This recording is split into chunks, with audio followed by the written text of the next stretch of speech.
Vou começar agora a responder, já respondi uma pergunta dos nossos telespectadores, vou começar a responder as outras perguntas. Mas antes eu queria lhe fazer um alerta. Cuidado com o que nós chamamos de venda embutida. Porque muitas vezes o consumidor cai em algumas ciladas e algumas armadilhas sem saber. Venda embutida é quando você vai comprar algum produto que as lojas incluem outros serviços, na grande maioria são serviços, a loja inclui sem que o consumidor autorize e sem que o consumidor queira. Você pode estar perguntando, mas melhor, Júnior, me dê um exemplo de o que é que significa venda embutida. Você vai comprar uma televisão, a televisão custa R$300 e a loja vai e coloca embute, né, no preço do produto, R$20, sem que você perceba. Você na vontade de levar a televisão para casa, de estrear, de ver um filme com a família, enfim, de estrear a televisão, né? Aquela expectativa toda, você termina pagando sem perceber. E isto é proibido pela legislação. Isso é proibido. Quando você perceber... Primeiro, você que está assistindo o programa Seus Direitos, você já não vai cair mais nessa armadilha, porque você já está tendo a informação, tá certo? Mas avise aos seus amigos, avise a sua família, que preste atenção. Na hora que você for comprar qualquer produto, na nota fiscal só deve vir o valor referente ao produto que você comprou ou está querendo comprar. Nada mais. Às vezes eles embutem garantia estendida, coloca também seguro de vida. É tanta coisa que inclui sem autorização do consumidor que é um absurdo. Mas eu estou dizendo isso para você ficar atento e de olho nos seus direitos para que você não caia nessa. Isso é extremamente comum, isso acontece cotidianamente no dia a dia dos consumidores, tá bom? Vamos para uma outra pergunta que o telespectador pediu, ele preferiu, tá certo, que eu não identificasse. Ele disse que seu filho de 17 anos está querendo casar com uma namorada, mas a família é contra. Então ele quer saber se eles podem conseguir se ele pode conseguir casar sem sua autorização. Meu amigo, é o seguinte, uma pessoa só está livre para casar sem qualquer tipo de autorização após completar 18 anos de idade, tá certo? Aí você pode casar, seus pais querendo, seus pais não querendo, você pode casar. Agora, entre 16 e 18 anos, é preciso a autorização dos pais. É preciso a autorização dos pais entre 16 e 18 anos. E esta autorização, ela só passa a ser definitiva após o casamento. Até o dia do casamento, os pais podem revogar, ou seja, desautorizar o casamento do seu filho ou da sua filha entre 16 e 18 anos. Abaixo de 16 anos é proibido, a legislação proíbe. Isso, na verdade, é o que diz a lei, né? Mas muitas pessoas a gente sabe que termina casando, se juntando com com a idade que não é permitida, menos de 16 anos. Portanto, respondendo objetivamente a sua pergunta, certo? O seu filho de 17 anos, ele não pode casar sem a sua autorização e da sua esposa, bem como do sogro e da sogra, certo? Fica boa pergunta, né? Muitas pessoas não sabiam, provavelmente, suponho, que não sabiam desses detalhezinhos, mas essa pergunta foi muito boa. João Batista, do Bom Pastor, meu amigo João Batista, um abraço para você.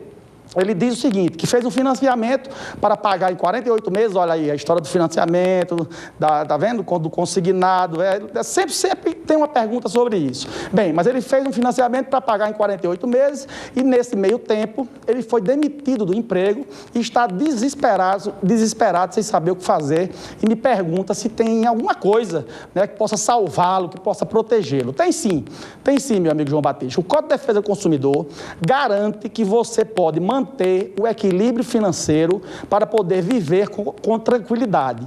Isso não quer dizer que você não terá mais que pagar. Não, você tem que pagar, não é isso. Mas você pode procurar a empresa e renegociar, uma vez que você não tem como prever, né, e que você ia ficar desempregado. Foi algo que aconteceu sem a sua previsão. Procure imediatamente a empresa para conversar antes que comece a cobrança de juros. Isso interessa até para a empresa, que é melhor ela recalcular, é melhor ela refinanciar ou aumentar o número de parcelas para cair a prestação do que não receber de quem não pode pagar. É melhor a empresa, embora no Brasil não exista lei que obrigue o refinanciamento. As lojas, elas refinanciam se quiserem tá certo? Mas tem esse fator positivo de que é melhor renegociar para receber do que não renegociar e não receber. O interesse da loja, muitas vezes, não é nem colocar o seu nome no SPC, de forma alguma. Muitas vezes o interesse da loja é receber o dinheiro. Não importa a forma, ela vai querer receber o dela. Mas preste atenção, cuidado nessa renegociação. Peça para mostrar claramente a taxa de juros, para que não acabe pagando o triplo pela mercadoria. Você tem direito, é uma obrigação da loja lhe dar o contrato de refinanciamento. Não somente do financiamento, porque isso é óbvio, ululante. Todo tipo de contrato. Todo tipo de contrato, se você for comprar um carro, se você for comprar uma televisão, se você for contratar um médico, se qualquer tipo de serviço ou produto, você leia o contrato, você tem o direito de levar o contrato para casa e assinar o seu contrato depois de ler, tá certo? Você leia bem direitinho. Se tiver um advogado amigo, se tiver um parente amigo, um advogado amigo, um advogado da família, mostre o contrato, porque muitas vezes o contrato com aquelas letrinhas pequenininhas, ó, é ali que mora o problema. É ali que mora o problema, tá bom? Então fica essa orientação para você tomar cuidado aí, mas entre em contato com a loja, que em regra geral as lojas renegociam, tá bom? Agora eu quero esclarecer para você sobre um tema que muitas pessoas têm dúvida. Você sabe a diferença entre aval e fiança? Aval e fiança. É o seguinte, os dois servem como garantias pessoais com relação a uma obrigação financeira, para quem está emprestando ter a certeza de que vai receber, mas são bem diferentes. O avalista é aquele que dá o aval, e ele fica responsável por uma dívida específica, como por exemplo, uma nota promissória ou então um cheque. Já a fiança, né, que tem a figura do fiador, ela é mais ampla, pois pode atingir os contratos em geral. Com um detalhe, o aval não exige a autorização da esposa ou do marido, não existe, tá certo? Que é a famosa outorga uxória, né? Que é a autorização da mulher, que é a chamada... O homem, né, precisa, para fazer uma operação desse tipo, precisa da autorização da mulher. Mas para ser fiador, é preciso sim esta autorização. No entanto, e veja aqui os detalhes, se não houver... Tá certo?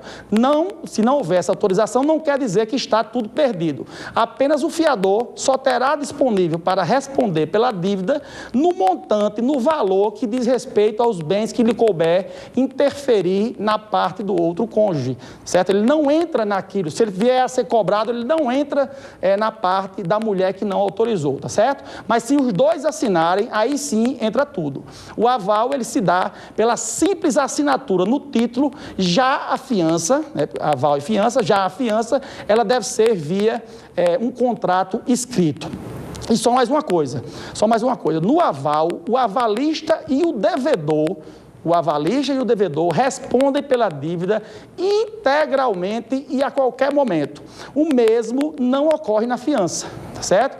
É bom você saber essa diferença. O fiador só é acionado quando a parte não cumpre com suas obrigações. É preciso tomar cuidado antes de assumir uma responsabilidade dessa, certo? Outro ponto importante para relatar, que é bom que seja esclarecido, é em relação à figura da assunção de dívida. O nome é um nome um pouco difícil, mas a definição é simples.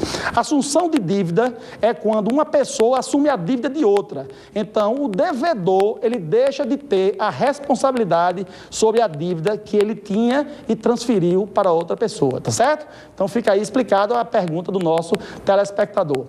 Alexandra Martins, de Morro Branco, ela escreve: um abraço para todos vocês aí, meus amigos de Morro Branco. Eu sempre estou recebendo perguntas de Morro Branco, recebo muito de Morro Branco, Candelária, Planalto. Pode mandar sua mensagem, vou repetir, ó, tá aqui o meu zap, você liga 9178-7474. Ou você ligue, ou você mande a sua mensagem. Eu espero só que você espere 20 minutinhos depois do programa, que é o tempo, né, que arrumar as coisas, para que eu possa começar a responder as suas perguntas, tá bom? Alessandra, de Morro Branco, ela diz que está passando por dificuldades financeiras porque foi demitida do emprego sem nenhuma verba rescisória, tá certo? Ela não recebeu os direitos trabalhistas e ela quer saber se é obrigada a contratar um advogado para entrar com uma reclamação trabalhista. E a Carla Alexandra, segundo a CLT, o artigo 791, só para você ter alguma base, não há necessidade de se ingressar na justiça trabalhista com advogado.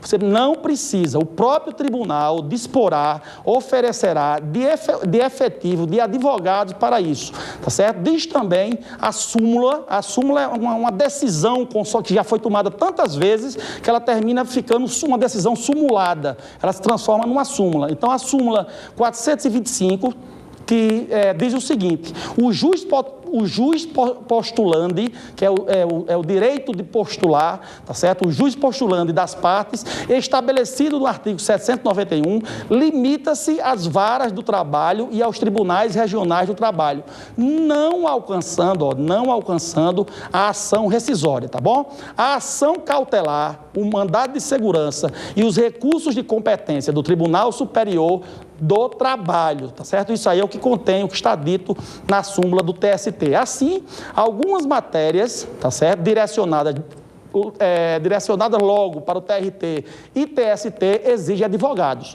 Quando você partir para os tribunais superiores em Brasília ou o próprio TRT, né, aqui em Natal, você precisa do advogado. Mas a reclamação inicial você não precisa e você pode muitas vezes resolver o seu problema nessa reclamação inicial, tá certo? Então é isso, é essa orientação que eu lhe dou. Minha amiga Maria do Carmo, queria mandar um abraço. Maria do Carmo, que é do Alecrim, é outra cidade, outro bairro de Natal, né? É tão grande que realmente parece uma cidade, né? Minha querida Alecrim, onde meu pai nasceu, se criou, tenho um carinho muito especial pelo Alecrim. E eu também quando vou para a procissão, sou muito bem recebido, quando vou na feira, sou muito bem recebido, tenho também um carinho muito especial pelo Alecrim.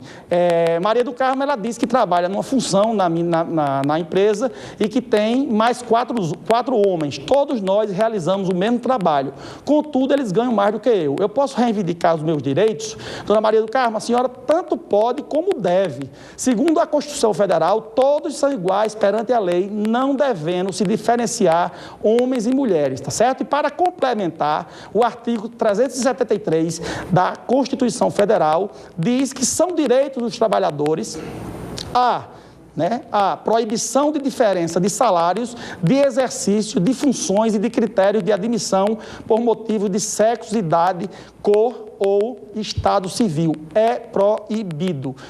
Ou seja, a empresa deve pagar aos 5 da mesma forma, já que todos realizam a mesma atividade. E isso vale para qualquer ramo, para qualquer atividade. Você que é mulher, você não pode receber menos. Se exercer a mesma função, você não pode receber menos do que os homens recebem, tá certo? Isso é proibido. Eu sei que muitas empresas que não têm comprometimento com os trabalhadores, eu sei que muitas empresas fazem isso, e talvez você nem soubesse, tá certo? Mas é proibido, tá certo? Se você quiser tirar alguma dúvida, né, porque o nosso tempo já está acabando, você pode ligar, 9178-7474. O programa Procure Seus Direitos desse domingo está ficando por aqui. Tenha uma boa semana, fique com Deus e até o domingo da semana que vem. Um abraço, tchau, tchau.